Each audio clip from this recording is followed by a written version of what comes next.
Aline ela é destra, então ela está marcando, né, pelo lado esquerdo ali, normalmente é uma jogadora que é canhota.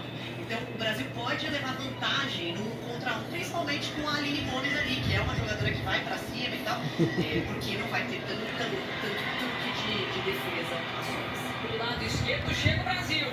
Tem Tainá Maranhão. Quero marcação, puxou, ela gosta do individual, balançou, levantou pra dentro da área. Ali Borges rolou pra trás, Laura devolveu, Duda Sampaio carregou a Aline Gomes. Dentro da grande área, segurou ali, hesitou pra bater, segurou, levantou pra pequena área. E a chance da bicicleta, e essa bola se perde a linha de fundo. Que chance teve o Brasil com a Aline Borges? A primeira grande chance da Aline Borges no jogo, a segunda do Brasil, puxa papai, que não pegou legal não, mas a ideia